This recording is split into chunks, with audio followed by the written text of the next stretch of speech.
มาให้หลาจ้าเจ้าเนาะมาเสียมาคู่สามเนี่ยนะด้วยนะ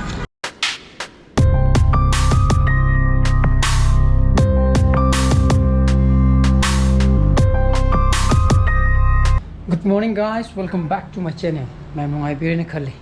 लो सीधे नंगे खोंग जा खोंग प्ले रे को अपन थोड़ा का तोंगला सना बस कुन चतवी तवरी सिने कोई बाना हो बगी मिंजनी कोई छोरो मपानी ना थोंग थिंगजु हो जगह जगह देखि फुंजे लिसलक पाई तारे को अदमा थबक केम लेत्रे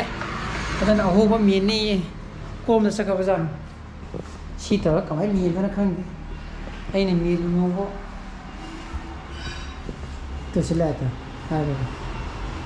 थबक लेतदना थबक थीबदा कोइबा कमाई मेंगे ने मेनजु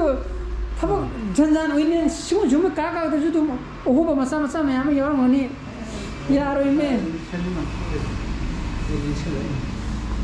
काय जनो ना मेन दे कमाई मेन ना सिगी थोंदि तुम थिंगा तुम थमिजि दे हा अतिदा सिगी थोंदि तुम लोलगा थमिदना कदा दे कमाई चंगी न हमिदा मखा दे चंग तुम मंगाइ दे ता हा या ओ लिसने सिदा लाइक खगा चंगी ना सिदि खगा लिसले सिनेस हा सिमिंगेन लिसन नम पोते लिसन लगे सारे तुम मपंग तुम मन चंगा तुम फुल लेगा तो ने ये लिसन हाय ता सेगा सोंगे थोंग दिगा ता अस्सो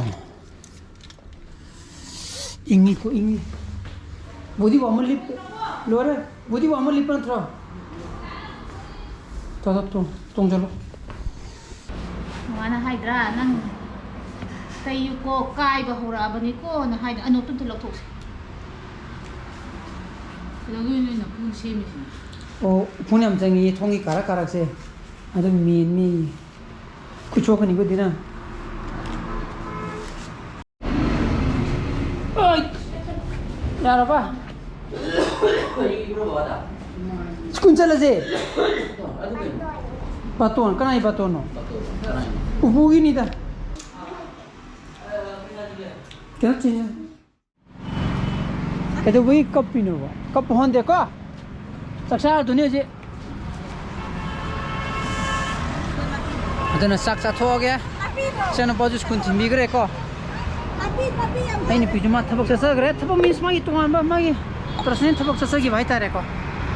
असीदी मोगी दि छुटी निना अदना कदाइदा आ कदाइदा जंपिंग तुंबा गुड गुड चलो का अदना येन थोंगे को मनाउन येन थोंग ले रमे तिलो पोक्त्रा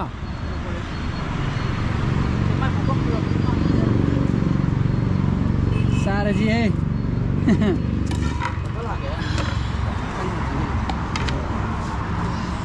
या दबनी को से सिंग मेगी तिलो तापु मोरोला सादी पिचा बहरगे ने को इन चनो पाइ जो खापी रे मा है ला चाजो नมาเสียมาคู่สามเนี่ยนะด้วยนะ औनी है सीधी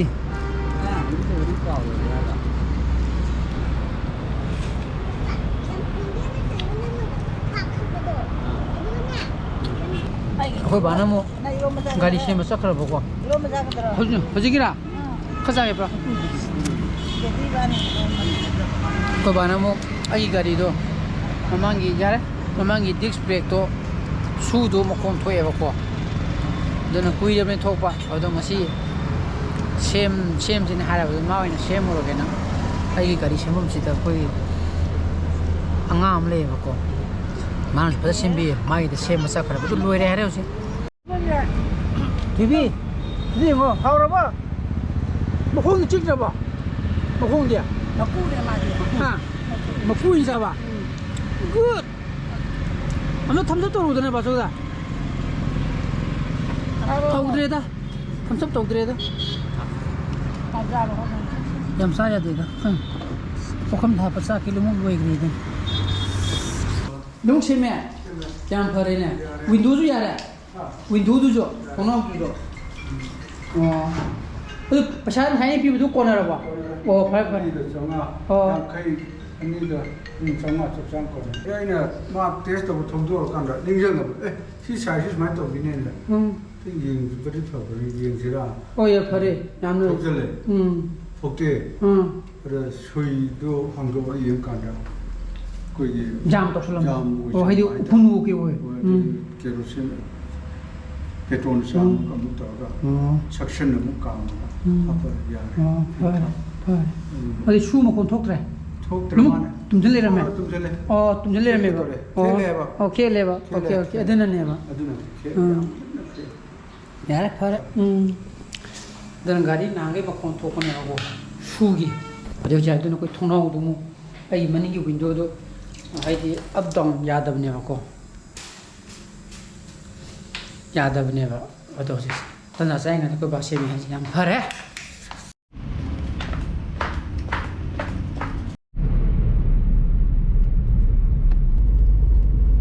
मकोन जे ठोकरे शुम का मकोन जे तारक दबने बिजी कांगो मकोन क्यों क्यों क्यों क्यों लाओ मसाइना मका दाउजे के कोई सब जाए डिस्क प्ले तो सोशल करने है बा सिलो फरे सिलो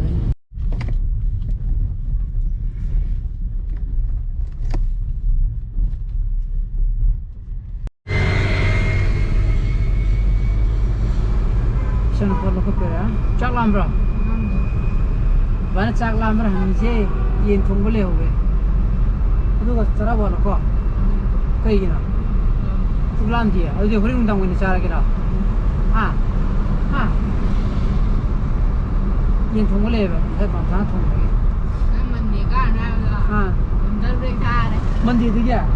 या भरे ने गुड ताई क्या बो ताई वन बो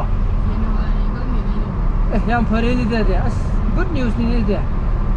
ani sana pa mandi school ka halar hoina to somda aptar yeng burina adana pung mari ha je pung ani minute pung thoi chatle ba ma lobu loi ba kan da degi mu dress ho do hunjin to ga pung ta ta ne ba ko degi moi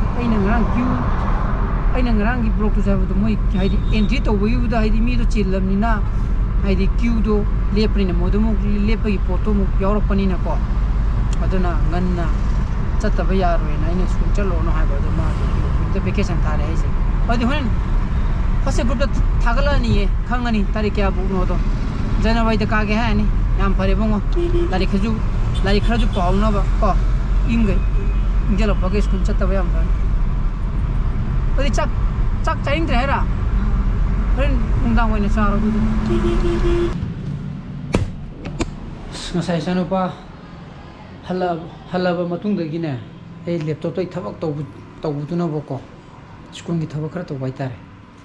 koi je pre council to dure boko pre council exam adu gi laptop to ngasai de thabak su na hoji pung toru makai tasalak tore ko